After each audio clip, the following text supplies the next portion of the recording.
Look, we're gonna get into all that. Oh, dude, Don't I'm so worry. excited. I'm already reading all this stuff, dude. I'm excited to talk about this. This is an exciting offseason. Welcome back, watchers and listeners, to the show. It's me, David Pokorny, back at it again with Garett and Aimutis for Talkin Chop. Guys, we're so hyped. This is an exciting offseason, Garett. I know the season's been over for like 3 weeks, maybe even longer, but honestly, with everything shaping out the way it is, certain coaching changes we have to announce, I mean, potential free agent running backs on the board, potential positions we can take at pick number 9, which could have been pick 11 had we let the Raiders beat us, but or beat the Raiders, but we let the Raiders beat us on purpose, Garett, because Surely, of course. because it was both teams benched their quarterbacks. It was a little sus. It was a pretty bad game. Look, all the way out around. tanking the Raiders, I think was a feat in itself, and it just brought us down to going to have the lowest draft pick we're going to have in Mahomes' career. I sincerely doubt we're going to have anything lower than 9. But there's plenty of options for us in the offseason. We have a lot of holes and a lot of questions that need answering, and hopefully, in terms of at least staff, we'll have some answers soon enough. Yeah, exactly. I mean, it's not like Matt Nagy is a free agent. There has been lots of talk that he's probably going to get a job elsewhere, whether that is a head coaching job. He's already had like 4 interviews, which is crazy. It's been the Ravens, the Titans, the Raiders, and the Cardinals.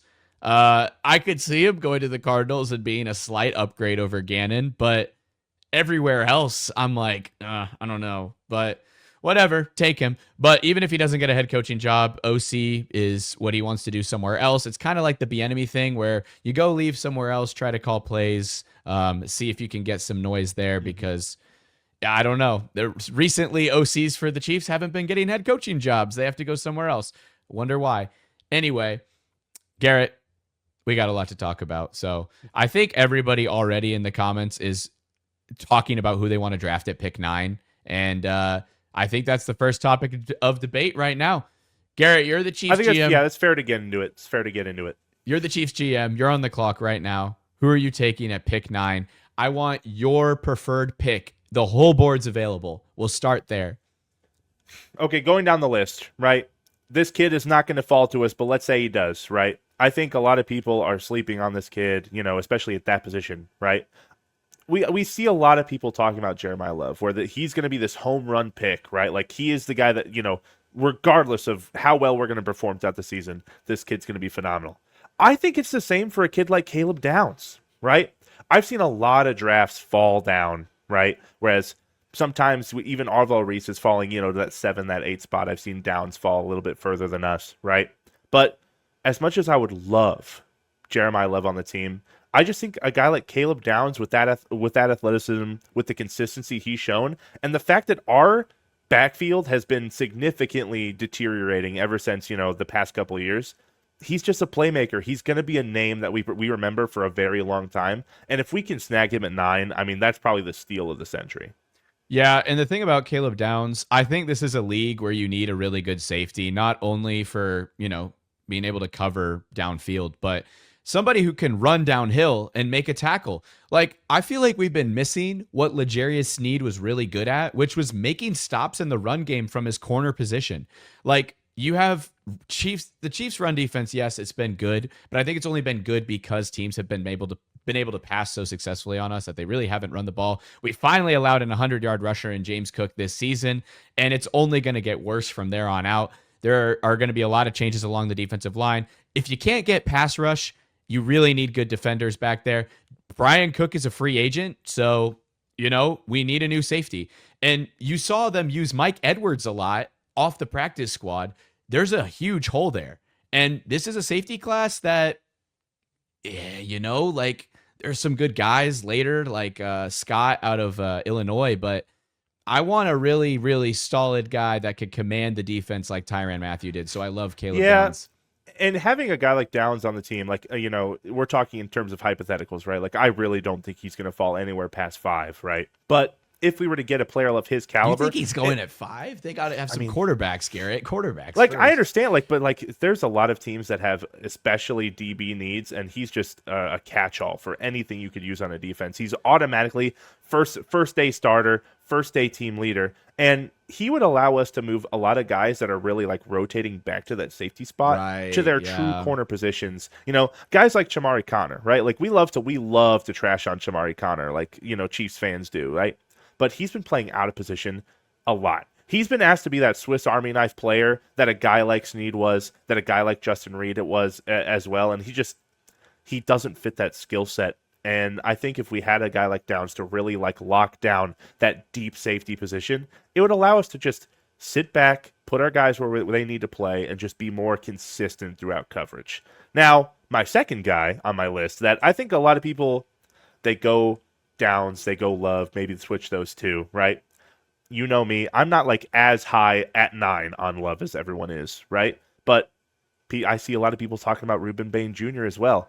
And if I had the choice between the two, I think I'm going David Bailey over Ruben Bain Jr. Really? The You like consistency. David- What happened now? I think the consistency of at least the last couple seasons from Texas Tech that he's had and the production he's been able to have on the field with that explosiveness, I think they're both going to be lights out picks at the edge rusher position. But there's just something about David Bailey that I love a lot more. And what is that something, Garrett? I mean, the production was insane this season, and I mean, what would he have, like 12 sacks at least this in this? So David Bailey had 15 sacks this year, 43 hurries. He had 7 sacks last year with less games, 26 hurries. I feel like we just need the guy that can finish a play, right? We have George That's Karlaftis. true. That's He's true. really good at getting to the quarterback and making the quarterback feel that pressure, but we just don't have that guy that can finish the play. And David Bailey has that really great pursuit value that I love seeing out of an edge rusher, and I think he can finish a lot of plays that we've seen throughout the 2025 season that we've left off the table. Yes. And that's, you're talking about big moments too, finishing plays. I do think Ruben Bain possesses that big moment ability too, that some of our guys just haven't been getting. I agree as well. I think one of those guys that's probably gone and a guy that I supported too until he got such a ridiculous contract. Mike Dana was a guy that I really liked in our rotation until he got paid way too much. And then now you have guys like the rotation becomes Dana, Amenahue, and there's just no one else to complement George Karlaftis. And Chris Jones, as you said, has taken a step back. What about a defensive tackle, Garrett? Peter Woods is on the clock at pick 10. He's probably one of the guys that's going to be at pick 10 no matter what. Yeah. Do you want to shore up that interior? I just feel like as much as I love Peter Woods, like he's shown some phenomenal ability. He's a great run stuffer. But I think in terms of 1, 2, 3, 4, right? Like we have Caleb Downs, David Bailey / Ruben Bain Jr. I'm going to put those two at 2A, 2B. I would then probably go Love. I think Love is a phenomenal player. I mean, he's automatically going to be a starter wherever he goes. Really great runner of the football, great vision, just extremely powerful. Everyone's talked to Jeremiah Love to death. We all know he's going to be a stud. Oh, yeah. I'd take him at there. After that, if Jeremiah Love's off the board and the other 2 or 3 aren't available, I'd absolutely be okay going Peter Woods there. That's fair. Now, here's the thing, Garrett. You were at a point when Bijan Robinson was a draft prospect coming out of the NFL. You said do whatever it takes to get him. Obviously, we were in a different position. Yes, we had very a pick different position. we had a pick towards the end of the draft. Does that sentiment still hold up today? Of like Jeremiah Love is a Bijan type prospect. I mean, look, as much as I love Jeremiah Love, Bijan was special, man. That's fair. Watching Bijan in college, like you could just tell every single play he was on the field, he could make something happen. Now, Jeremiah Love, phenomenal running back, right? But like there are specific tiers and levels. Like if you have the Jeremiah Love tier, which is getting close to the top of that pyramid, then you've got Bijan Robinson, and that is just, man, dude, I loved his film, and obviously you watched a lot of him too, right? So it's yeah, I know there's something special, but I think Love has different tiers. Two different tiers. I think Love is a guy that I've liked for the last 2 years, but then he got a little overrated. I don't even want to say overrated because I think he's finally rated properly, and that's the problem. I liked him when he was slept on back the last 2 seasons. I thought he was going to declare last year. Yeah. I guess he was younger than I thought, and that kid, man, dude, he just fights for extra yardage, and that's something that we just don't see. And as associate producer Jackson just said as well in the comments that we're seeing, right? We have the option We could draft a guy, we could sign a guy like Breece Hall in the offseason, get a phenomenal running back, and spend the pick somewhere else, right? It's like, obviously you can't predict, free agency, right? So going down the line, if we aren't going to get a guy like Breece Hall, I could see us drafting Jeremiah Love at 9. If, those other premier positions like edge rusher and safety are off the board. No, absolutely. Well, I mean, we have a couple guys on the list that I still want to talk about. We talked about Caleb Downs, one of my personal favorite, Ruben Bain, my second favorite, David Bailey, my third favorite, then Jeremiah Love, Peter Woods, Carnell Tate. What do you think about a wide receiver, Garrett? What do you think about a wide receiver here? I mean, from all the positions we've listed, I think wide receiver is probably the least of our worries, especially that high. People are having that debate right now, Jordan Tyson versus Carl. I don't see the hype in Jordan Tyson. I understand. I see the production. I just don't think he has that explosive factor that I like out of receivers. And, if we get to 9 and guys like David Bailey, Ruben Bain Jr., Caleb Downs, Jeremiah Love, they're all gone. Peter Woods gone somehow, right? I think it's fine we go Carnell Tate. Honestly, if we're that high and there's we have some teams calling and giving us some really good value at 9 and we don't really like Carnell Tate that much, I could see us moving back even just a little. I think Carnell Tate is the most overrated wide receiver prospect in the last 5 to 10 years. I mean, he is the definition of average. And I think the fact that he's an Ohio State wide receiver is the only reason he's even in top 10 consideration. Are you kidding me? Look, he is a solid wide receiver. I get it. Jeremiah Love's there too, or not Jeremiah Love. Freaking Jeremiah Smith is there too. So that's why, his production might not be as good. Emeka Ibuka was able to have a similar production profile, and he looks really good in the NFL already. But Carnell Tate just doesn't. He sounds like the most safe, solid pick with not that much upside, and that's not somebody I want to take at 10. Also, wide receiver is not one of our biggest needs, but might be.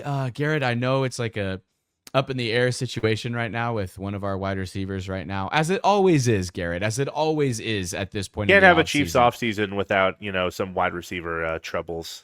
Oh, no, you can't. I thought we'd pass that. We are not, but how things play out, I like pick 40 as a option to take a wide receiver at pick 40 because that's a safer place to, Because then we can get a guy like Elijah Surratt at that position. That guy is a dog. He kind of reminds me of Mike Evans a little bit. And boy, howdy, would I like a Mike Evans-esque wide receiver on this team, Elijah Surratt. He's a dog. I would love him at pick 40. We're talking about pick 9, though. Last one, I guess we'll mention. We could talk more about Love after this guy here, but what about Fanu out of for Utah? That right. We're not taking a tackle at 9. Spencer Fanu.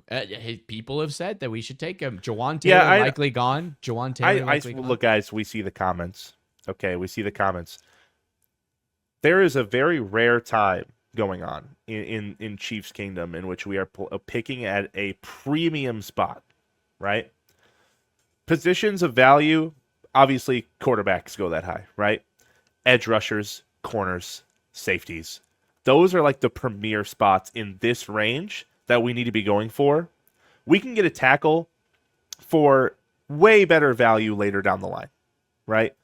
I understand. I haven't looked too much at the tape. Spencer Fano, he could be a dog. We're not taking him at 9. We're not taking a right tackle at the 9th overall pick. And I understand, that position is a little bit flaky going on into the future, right? But I've liked what I've seen with a full offseason in that position. We have guys that could compete there, like Jalen Moore, like Esapole, right? That's a good point. We have the insurance right tackle already on the roster. We signed him for 2 years for a reason. And like Chiefs.Talk said, people are wrong. We are not taking a tackle at 9, especially right tackle. If we had the biggest problem at left tackle, which we don't right now, I could understand if there was a tackle of that caliber at around that range. Totally, go for it, right? If I could take Joe Alt right now at 9, I'm taking it every time.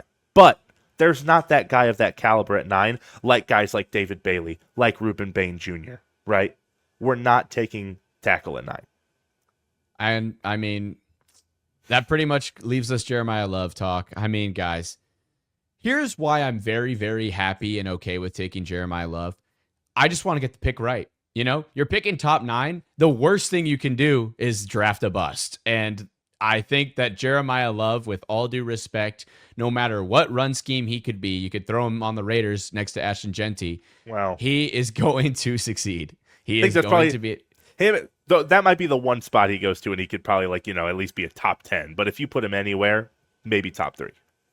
Top 3, Garrett? You think he's going to be a top He 3 be a running dog. back when he enters with the league? with the right spot, right O-line, I could see him putting up top 3 numbers. But like I said, it's very rare that they get put in the right position. I mean, look at Ashton Genty, right? At like one of the best running back prospects to come out of the draft in a super long time, goes to the Raiders, who have the worst running offensive line in the league by a mile, and he still puts up 1,200 total yards in his first year as a rookie, but he's not putting up these numbers that we know he can put up. Yeah. Right? No, that's true. So someone, Chiefs Capital says Tyson. What do you see in Jordan Tyson? Like I Also, just don't. I don't see the hype, man. I don't see it. I'm not taking a wide receiver that early in this class of not as great wide receiver prospects as even last year. And like, I'd rather have a wide receiver that at pick 9 is going to change the state of the franchise. You don't have like a CeeDee Lamb prospect. You don't have like who are some other like wide receiver prospects that we just can't miss in the last decade? I don't even really know, because Justin Jefferson wasn't as hyped up as. Oh, Jamar. Yeah. Top 5 prospect. Yeah, exactly, Garrett. Like a guy that you know. He says wouldn't he take him at 9. That's fair. Like if we were able to draft, like so my scenario, right? Like we've talked about our prospects. We all know Love's going to be a phenomenal pick. He's going to play well wherever he goes. I think it's more likely for us to take, let's say, edge rusher or safety or D tackle at 9, and us trade back into the first, probably around that 25-ish range, with a package maybe including McDuffie, some other package we trade in for. I think that's the most likely scenario. I see some people saying we trade back. I really don't see us trading away from 9. If you're in Veach's shoes, you're drafting at the lowest possible point you're going to have in Mahomes' career. If you trade back, you're going to get flack no matter what. Well, and also I think that there just is too many good, talented players that will still be on the board just by the numbers game. Luckily, we're in a position. Last year, Garrett, you put Josh Simmons on your mock draft, and I was like, oh, he's going to be gone before 31. Like, it was a numbers game at that point. That was lucky that he was even there. This is a different story. We can count players up to 9. We can count 8 other players and say, these are guys that are likely to go before this pick. Which are the ones who are going to be available? And I know there's still going to be a good one, especially if Dante Moore goes to the NFL, which I think he will. I know he looked absolutely terrible in that Indiana game, and Dante Moore, I think, is going to be a generational failure, especially if he lands on the Jets, because he's not the type of quarterback that can solve a Jets problem. But they will draft him anyway. But Garrett, I think that we got to stay at 9, like you said. Like, there's no other way. I'm seeing all the Jeremiah Love. Trade McDuffie for a late rounder, they're saying too. What we haven't talked about Kenyon Sadiq, because I know a lot of people have wanted to talk about Kenyon Sadiq. I see you rolling your eyes because I agree. He's not good. Like, guys, I understand. Like, you want a tight end. Tight end's a real, juicy position for us right now. Kenyon Sadiq at where he's going to go is not the answer. I'm sorry. He's just not. He doesn't have there's a what good we need. tight end. It's a good tight end class too, with a lot of other guys available. Like, I like Stovers out of Vanderbilt. That kid is a dog. Like, I love Stovers out of Vandy. I'm not a big fan of the Texas guy Endries. Late Kozel out of you know what a Houston? dream first round for me would be? Dream first round. We take a guy like David Bailey or even Ruben Bain Jr. at 9. We trade back into the first, that 25, 26, 27 pick, right? With maybe a McDuffie package. And we draft a guy like Caleb Lomu, the tackle out of Utah. Like, that would be a really, really nice pickup for us, especially if we were able to trade back into the first. And then we take a guy like Elijah Surratt with our pick 40 in the second round. That might be a diabolically good draft. Obviously, we haven't looked too deep. Combine's going to happen. A lot of tape's going to come out. But that would be a pretty solid, at least first 3 picks for us in this upcoming draft. Well, and Garrett, and in your world, do you have a running back on your team yet? Because you're not getting Right. I mean, obviously, we'll know more to come. Like, if we could somehow sign Brees Hall before the draft, then we'll know a lot more about what we're going to draft going forward. And I'm gonna say this right out there for Chiefs Kingdom, and I've gotten Garrett more into this guy, but Emmett Johnson out of Nebraska, guys. I know I'm a Pretty Cornhusker. solid. I know I'm a Cornhusker fan, but listen, I have watched so much freaking Nebraska football. This is the only talented player on Nebraska in like the last 10 years that I think is worth a damn. This guy's amazing. 1,800 yards and 12 or 15 touchdowns. This guy is amazing. He had some Heisman of the Week votes in the third round. He'll probably go sooner than that once he does a combine and he clocks a 4.40 or even faster. I mean, listen, Emmett Johnson, it's not biased, Chiefs Capital. I've watched enough film on him. It might be slightly a little biased. Look, there's no bias at all. What do you mean? I'll say this. I know we're tired of 6th and 7th round running backs, but if for some reason part of a trade package we get a 7th round pick, oh, this is your guy. This is my guy, Chip Trianum out of Toledo, running back. Dog, look up the tape. Clean runner of the football. Super small school. He'd be like a super late 7th round pick. He could be a dog. Garrett, I'm curious. He might rise with a. Is he fast? You never know. Like, do you know if he's got like a 4.3. He's got like a 4.35 speed. I don't even know if we need speed. I think we need power. But I mean, it's not Graham Mertz all over again. Okay, this one is completely unbiased. Trip Trianum out of Toledo. Keep an eye on him. This is Isaac Garendo for me last year. Isaac Garendo was my running back late round crush that went to the 49ers. Played well when he was in. He's kind of getting he got hurt again, so that's why he's not playing this year. So 4.3s give me PTSD. That is absolutely fair. That is totally for wide receiver. That's why I want Surratt. I don't think he's fast, but I think he's Mike Evans build, and that's a wide receiver we're talking. But 4.3 speed for wide receiver gives me PTSD, but for a running back, I mean. And also, I mean, if we're looking at like those later, like let's say we don't get an edge rusher early on. Like I like the kid out of Illinois, Gabe. I don't know how to say the last name. It's like Jacques or something. Like Jack West. Really solid production out of the kid. And if we don't get that edge rusher early, I could see us going, Gabe, Jacques, 2nd round. Here's the other thing, Garrett. With such a deep free agent class of running backs, I'd love if our associate producer Jackson had a list of some of the running backs again, because I know he has it like brought up. But I mean, you could go with Rico Dowdle before you go to the draft, and it could protect you, because you could get Rico Dowdle, still get Jeremiah Love if he's there and you want him. Or you could go Emmett Johnson later because you have Rico Dowdle. You feel a little safer about that running back room. I think this is going to be the same situation we saw with the safeties last year, where a lot of the running backs aren't going to get signed till after the draft, because all these teams are going to be like, there's a plethora of running back at free agencies, so I might as well get them. And I think too, like, it's unfortunate because I think my biggest like interior D-line pick, right? We'd have to either trade up from 40 or trade back into the first, like we talked about earlier with like a Trent McDuffie. I really like the D lineman out of Georgia, Kristen Miller. Okay. I think the build is there, the athleticism there. Spags, I mean, who knows if we even still have Spags going next year. He really loves those really big body, athletic interior D line. And the numbers for him don't pop off, the tape, right? Like, he's not getting these big sack numbers, but the dude can hold down the fort inside.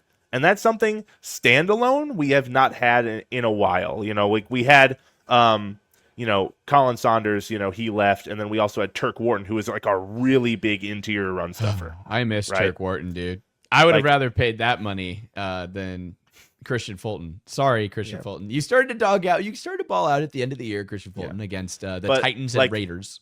If we somehow, like, if we got Love or David Bailey and we trade up into the first and we get Kristen Miller, that would also be a phenomenal start to the draft.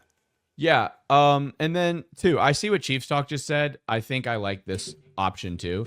Get a guy like Rashard White, because he's a receiving back and you can have him come in and not really be in jeopardy of losing a role if you draft somebody else. So, I mean, that's a good point too.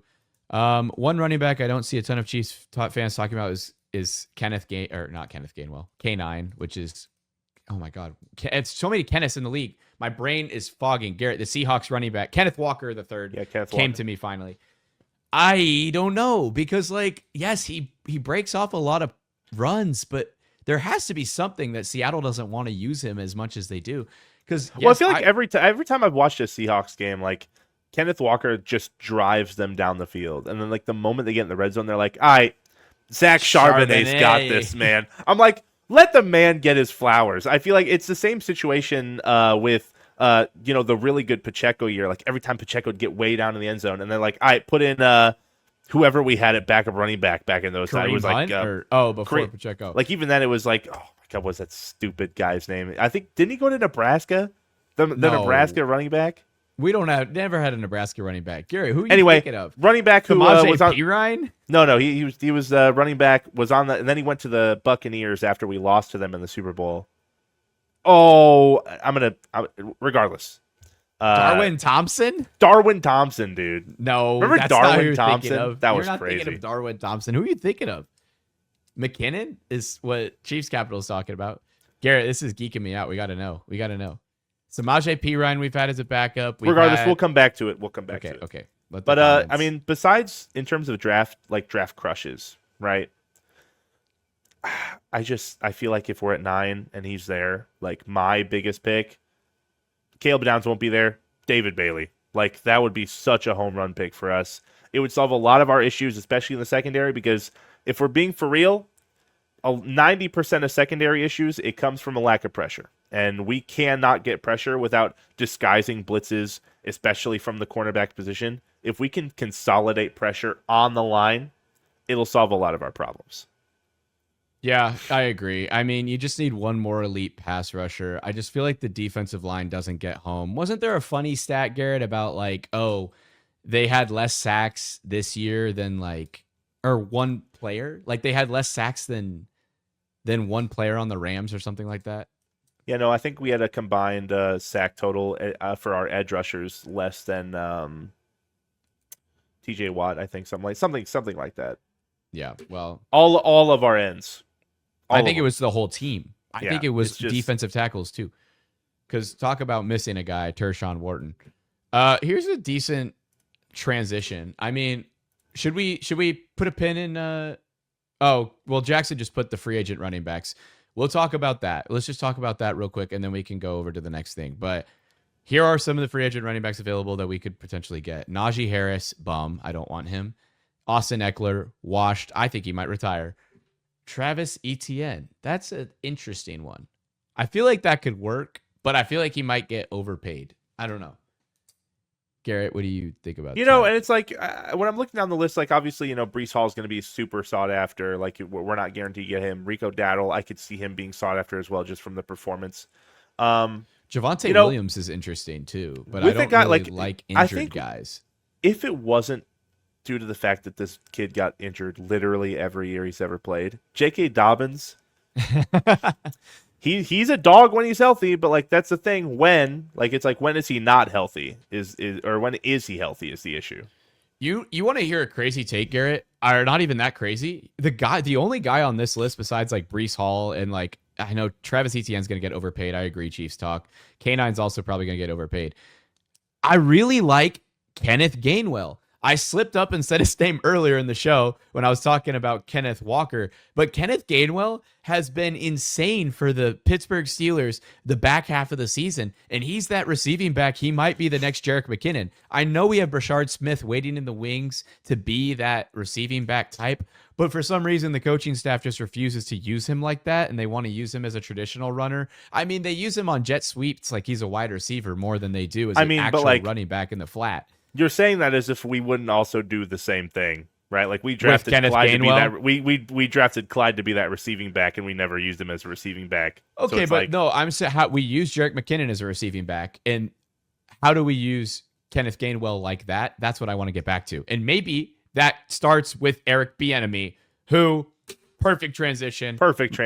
Mike Pinnell just commented he wants Eric Bieniemy as our OC. Let's talk about who we want as an OC, guys, because Eric Bieniemy would bring back a run game, and I'm going to tell you right now, I miss having a run game. I really do. Because even when we didn't have premium running backs, we still had a run game. And at least we had wide receiver running backs. You know what I mean, Garrett? We threw it to the running backs. They had receiving yards out of the backfield. There was at least a threat.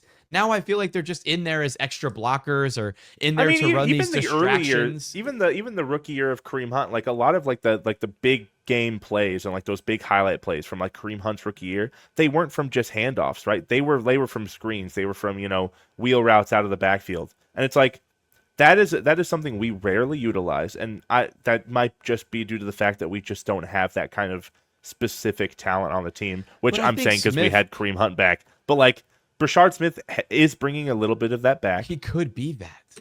I just want to see him develop. I just don't see him being like a 4-down kind of back, right? Yeah, no, I agree. Whereas Kenneth Gainwell can be put in on first down. Jerick McKinnon could be put in on first down. And honestly, it might be Brashard Smith cannot pass protect. And we saw that with Pacheco his rookie year until later in the season. It's like once you learn how to pass protect, that's the only way you get to see snaps in this Andy Reid offense. Now, why Jalen Royals never saw snaps until the final game of the season when it didn't matter, and then we still couldn't even develop him because we couldn't throw it to him. Like, God forbid, I don't know what that was. Because how do you evaluate a guy like Royals for next year? Like, it just pisses me off. Well, they're talking about Royals, and they're like, we really couldn't see that. I'm like, well, yeah, because the one game you finally gave him a full game's worth of snaps, he was getting passes from the backup practice squad from a different team. It's like, whoa, what are we doing here? Right? Like, obviously, Shane Buechele was on the team prior, but like we had to steal him from a different practice squad. And then we gave him back. Then we gave him back. So it's like, we're not developing our young players, and then hopefully we can get a guy like Eric Bieniemy, even a guy like Cliff Kingsbury to like just command respect from the players on the team. That is my biggest talking point when it comes to who I want us to bring in for offensive coordinator, right? Guys like Eric Bieniemy, Cliff Kingsbury, Nathan Shieldhouse, those guys can command respect from players. And I see some people being like, Mike McDaniel, Brian Dable. Players will not respect that kind of coach. They can be great football minds, but if you have a locker room and a player base that doesn't respect your calls, will just walk all over you, that's not what we need, because that's what we've had. We've had a yes man. That's Matt Nagy. That's Connor Embry. We've had enough of yes men. We need leaders and coaches, not yes men. I mean, I couldn't agree more. You hit the nail right on the coffin or the head of whatever the saying goes. I agree, Garrett. Like, the problem, I think, was just Mahomes would go to the sideline and you'd see Matt Nagy go sit there and like give him a little hug and be like, "It's okay, man. We're gonna get out there and you're gonna make a play and you're gonna accommodate for all of my lack of play calling or schemes that he draws up." I still think it's up to the air who actually calls plays at some points, because that Texans game got me thinking maybe Nagy does call some plays sometimes, that maybe Reid does let him call some plays, because in that Texans game, did a side-by-side on the broadcast. Clearly in the production meeting for that broadcast, they said Nagy was going to call some plays. So that was really weird. I know he wants to go somewhere else where he can call plays full time. So yeah, I mean, Nathan Shieldhouse, man, that would be cool, wouldn't it? But like, he's not already getting head coaching interviews. I just don't see him, looking at the Chiefs staff as of right now and being like, I'm going to take that over a head coaching position elsewhere. Ooh, Chiefs.Talk with probably one of the greatest talking points I think we could have seen. The reason the Chiefs brought Eric Bieniemy back in, or there was a reason that the Chiefs brought Eric Bieniemy in for the AFC Championship game against the Ravens when they had the best defense. They had him come back as a consultant before he got the Bears running back coach job. So that's a pretty good point. And dude, I'd love to look at the stats back at that game, because did we run the ball a little bit more? I mean, we had that really, really great pass to Kelsey on Kyle Hamilton in that game that we haven't seen the likes of in forever since then. And it's, when we put together all the puzzle pieces, right, it's like, Eric Bieniemy has been on the roster before. He knows the team. He's really comfortable with Mahomes. And most importantly, he's an Andy Reid guy. Like, when it comes down to anything, push and shove, Andy Reid will always choose his guys, right? And if he's the one making the decisions on who's going to be on his staff, it's going to be his guys, right? Yeah. Like, would I love to see, that connection of Cliff Kingsbury and Mahomes again, bring back those, like, just super high-flying Texas Tech offenses? Sure.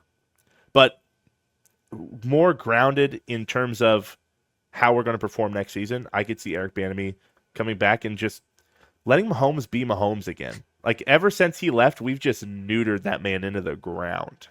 Yeah, I mean, and one of my friends, Austin Fitch, said too that your offense relies on Mahomes playing backyard football and bailing everybody out, and that's just not sustainable. And it's true. Your receivers aren't going to develop that way if they're just, looking for the ball just to catch a play off of a broken play, and that's how you move the ball down the field. And then our quick offense, our RPO style offense from the gun, it's outdated now. The league has moved to running the ball again. You saw Saquon Barkley win a Super Bowl. What, Garrett? That was like the first time in 20 years that a running back had gotten paid more than $2 million and won a Super Bowl. Because before that, it was the least important position. All of a sudden, maybe we pay the running backs. Maybe it's time to get a good running back. Maybe it's time to draft a running back high because you got to run the ball in this league now. You can't have Mahomes being your leading rusher through the first 5 weeks of the season like this year. And I mean, and when it comes down to it, obviously, offensive coordinator is going to add a lot to the team, whoever we bring in. But the departure, thank God, of Connor Embry opens up a lot of possibilities, especially at the wide receiver position, which you actually had a good talking point earlier to me that it's possible that Connor Embry might be a significant reason for the detriment of Sky Moore, because we've seen how he performs with the 49ers. One of the most, consistent returners over with the, San Francisco, but over here, like, he was just basically a nothing burger, right? And what we've seen from our wide receivers the past 3 years with Connor Embry's tenure has that we have put our wide receivers in boxes, right? It's like, Worthy, you are going to be running deep go routes and crossing routes. That's it. Rashee Rice, you're going to be running these intermediary routes, sometimes slants. That's it. Tyquan Thornton, you can be running all over the place, but all you're going to be doing is running these deep crossers and deep goes. We're having our wide receivers be niche products instead of allowing them to open up their route tree and be anywhere on the field. That's why I think we had multiple defenses come out and say, like, hey, I know what Worthy's going to do on this play. Oh, because we don't have enough. Right. We don't have enough in the bag for each of our receivers. Like, our route tree is incredibly small for each specific player. They all do their one or two very specific things. And I think that's just because we didn't have an experienced enough coach at the wide receiver position to implement anything else. No, and those are great points too, Garrett. And I know that you were talking about some of my points with Sky Moore, and yes, Worthy and other people that didn't develop because they came out and said they didn't respect their coach. I mean, this guy didn't have the experience to demand respect. Before coming to the NFL, he was a grad assistant at KU and one of the Blue Valley high schools. He was a wide receiver coach there. Like, how do you go from wide receiver coach to wide receiver coach in the NFL? Yes, I know he was an assistant with the Chiefs before he officially became wide receiver coach on the Chiefs, but everyone knows for the past 3 seasons, the wide receivers have been an issue. We also fired our running backs coach too. And I like what Starcade Media said too. It's about sticking with the run game. I feel like we just abandon it and give up. That to me says that Andy Reid doesn't trust the running backs coach, the running back committee, whatever we have, because Andy Reid has shown that he will stick with it if it's necessary. 24 carries for 68 yards. Thanks for that stat. But yes, like you gotta stick with it. You got to establish it because they're not going to respect the wide receivers on the field. I love how all these problems connect to each other. And I love how we're addressing all of them at once. We're never going to truly get an answer of what was the biggest issue because this is the offseason where we're trying to fix everything. And I commend and respect that. So, I mean, when you've got 53 players and, an endless amount of coaches and decisions from the, even the higher ups over at GM, it's like, it's hard to pinpoint exactly what specifics are the problem. But, I mean, it's kind of easy to look at. Once Eric Bieniemy leaves and once Connor Embry and Matt Nagy take over, there's a significant decline in production, specifically from Mahomes. And, I mean, he hasn't thrown more than 27 touchdowns in the 3 years that Nagy's been here. You don't just go from throwing 35-plus a season to 27 magically. Like, that fall-off just doesn't happen.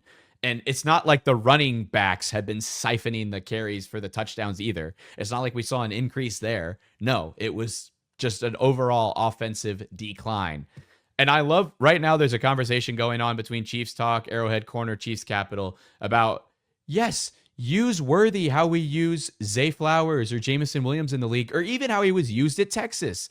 Like Worthy at Texas, he was able to run a much bigger route tree. One of his best routes, I thought, was a similar deep crossing route or intermediate crossing route that we saw Tyreek Hill fashion in the Eric Bieniemy offense frequently. I have not seen Worthy run like a medium crossing route, I think, in his entire tenure here. And even that, the quick outs, the curls, nothing of that sort. And Worthy almost had 1,000 yards his first year. I feel like you're right, Garrett. They're putting him in that Mecole Hardman box. Like, that's what I like. With all due respect to Mecole Hardman, he was not as great of a route runner, and the offensive coaching staff knew that. So they said, hey, here is your box, and here's what you do well. But we're putting Worthy in a box, and I don't think that it's fair to him. I think he could do a lot more. And it's unfortunate because I feel like we're putting a lot of our players in that similar box where like they have their niche roles and that's all they're allowed to do. And it's like I feel like if we expanded our offensive scheme, right? Like apparently our scheme is so hard to learn that we can sign a guy and it takes him 50 years to learn the playbook and he doesn't get on the field. But like it's so complex, yet every single defense is able to predict what we're going to do and stop it with ease, right? So there has to be some kind of like middle ground that we can have where it's like we can have our scheme and have our players allow them to do what they do best. Yeah, no, absolutely. So, I mean, hey, a lot of changes are happening. You can't be more excited than that. Honestly, the more I talk myself into it, maybe I do want Eric Bieniemy as the guy. I know we were talking about how you want a fresh new face maybe to spice things up in the offense, but really just a guy who could commit to the run game and maybe a guy that could just get some and control fire. the locker room. He can control the locker room. And that's important. And that's something that you can't really get anywhere else. I mean, I don't know how, Nate Shieldhouse controls a locker room. I don't know. We know how kind of McDaniel and Dable control a locker room. They don't. They get fired as head coaches. I think McDaniel's a genius, though, and I really would like to see what he has. He's a great X's and O's guy, right? Like he's a great football mind, but when it comes to controlling a locker room and a player base, he just doesn't have it. Yeah, he's a player's coach. He's not a coordinator. Now, I'll leave you with this too. Would you want to go? I'm so tired of bringing back people. Like, it's just quite frankly one of the most annoying things the Chiefs do is like, oh, we lost Juju, let's bring him back. Oh, we lost Derek Nottie, let's bring Derek Nottie back. Like it is. But would you bring back Tyreek Hill? Would you bring back Tyreek Hill? I don't think we need him for the money. I don't think he's going to be expensive at all. I think he's going to be quite cheap. Like I mean, hey, he left us for money. So like, what's changed in his viewpoint that he's gonna be like, oh, I'm gonna take a pay cut? Yeah, it's a really good point. I'll give you that. But depending on how certain things shake up with the wide receiver room in terms of suspensions, draft picks, and all that such, I mean, if Hill is cheap, like Chiefs Capital said, if he's cut and he's cheap, sure, right. But like, I'm not gonna go out and trade for him. You know what I mean? Well, no, absolutely not. If he's a free agent and you can sign him for a cheap deal after he gets cut. Bring him out, sure. There's no way he's coming back. Because he's still on contract. Oh, that's so funny. I just read what Starcade Media said. The worry with Cliff Kingsbury is I worry Andy Reid looks at Cliff Kingsbury. Do you want to run the ball? And Cliff goes, do you want to run the ball? And they both go, no. And we never run the ball. And yeah, I agree. The first ever NFL offense for a whole year to not run the ball one time. And the scheme issue of, we complain so much about how much shotgun we run, and the league has moved to pistol and under center sets, and we want to run more shotgun. Well, Cliff Kingsbury is the other guy that runs a lot of shotgun, so it's more of a linear move in that sense. I'm just excited. I know Bieniemy might not have that much power as just the Bears running backs coach, but you got to commend the fact that he made DeAndre Swift look really good again. And Kyle Monangai almost had 1,000 yards too. He almost had 2 1,000-yard running backs and a quarterback who can run the ball. Like, you have to give him some credit. He's definitely making some sort of impact in that offense. And yes, Ben Johnson, absolute genius, definitely has a say in that too.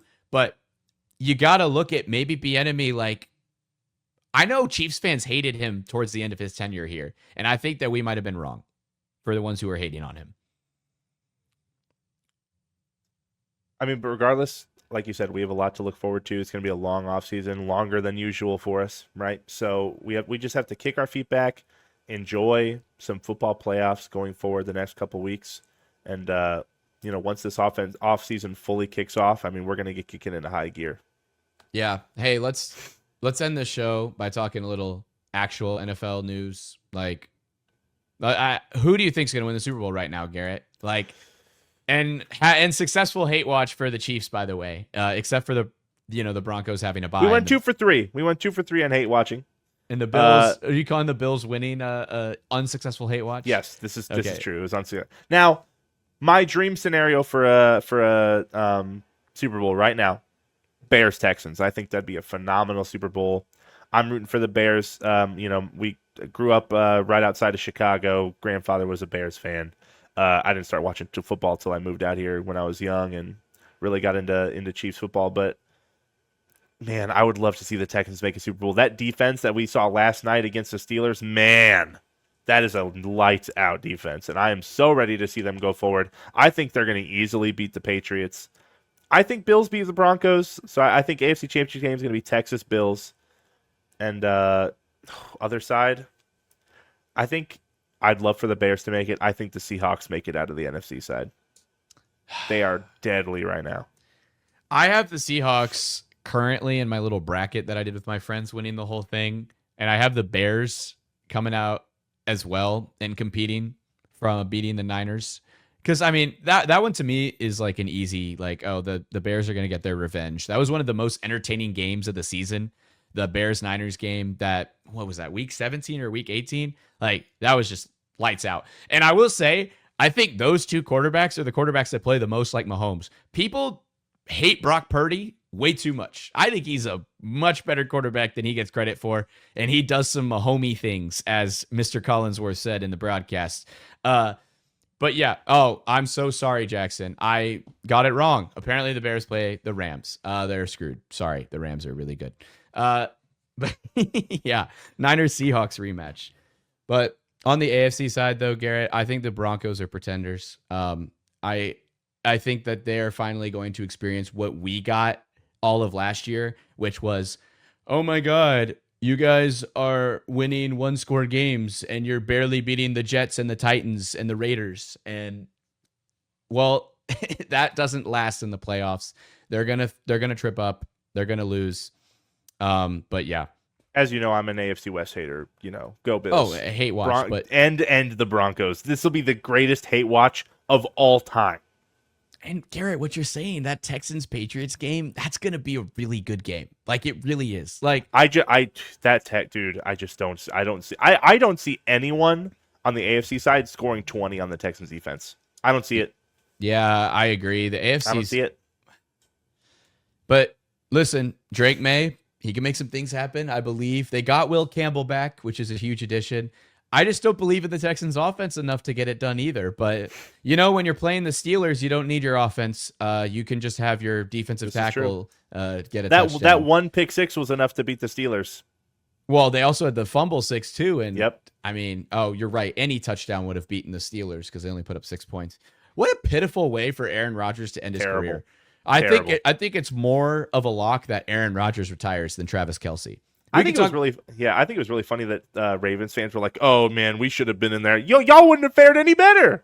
No, the Ravens. Y'all would have got blown out too. Yeah, I don't think the Ravens would have done much better. I think they would have scored a touchdown though, or at least like competed. And it's like if they wanted to be in there, they should have beat the Steelers in the regular season, and they didn't. So it's like, if you couldn't beat the Steelers, like you're really beating the guys that blew them out 30-6. I don't think so. No, yeah. Man, I can't believe that the Bills could be in the AFC Championship like next week. Like, that's crazy. Like, wow. We really could have Bills, Texans, and we could have Bears and Rams. Bears, Seahawks. Okay. Sorry. Bears and Rams are playing each other. Yeah, we'll go. Bills, Texans, Seahawks, Bears. Those are my 4 predictions of who's gonna move on. All right. Bills, Patriots, Seahawks, Rams. Although I want the Bears. I do want the Bears to win that one. That's fair. I know the Rams looked really bad against the Panthers, but that Panthers team is a gritty team, and they've beaten some playoff teams. They've contended, and I think overcoming that win is more impressive. And also the Rams have looked good all season, so their defense will figure it out. But the Bears' offense is just, dude, it's the comeback kid versus the comeback kid in Caleb Williams. It's going to be a really, really Oh, fun it's a divisional cold weekend. day too. 5-7, Matt Stafford in Chicago. The cold game. I don't know. It'll be close. It'll be close. Arctic weather in Chicago. Well, I am exhausted, Garrett. So I think we should wrap up the show. We talked a lot of stuff. These next couple of weeks are going to be kind of dead because there's not a lot of changes that can be had. Once we hire a new offensive coordinator, that'll be a huge talking point. I mean, once free agency opens up again, that'll be a huge talking point. Once we see some draft, some NFL combine, the draft coming up, like we can get really excited about players. But I mean, Garrett and I have already started to get a list together of players that we really, really like in this draft. I already told you about my guy, Emmett Johnson, Garrett with his running back from Tulane. Garrett, I can't believe that you found this guy. Baby. When did you have time to scout Chip Trinum, and why him Honestly, first? Saw him come across my feed, and I was like, who's this kid from Toledo? And I'm like, you know what? Kind of a dog, though. Yeah, for real. Well, thank you guys so much for watching. As always, the show is sponsored, but we're not going to do the sponsorship today because I'm tired, and I'm tired of losing. We'll bring it back. We're gonna be so fine next year. I saw some early comments from the YouTube channel because I guess the YouTube one goes out to non-subscribers, and they say that we're done. We're not gonna be back. So I'd love to prove them wrong. And thank you guys so much for watching. As always, we're just talking chop.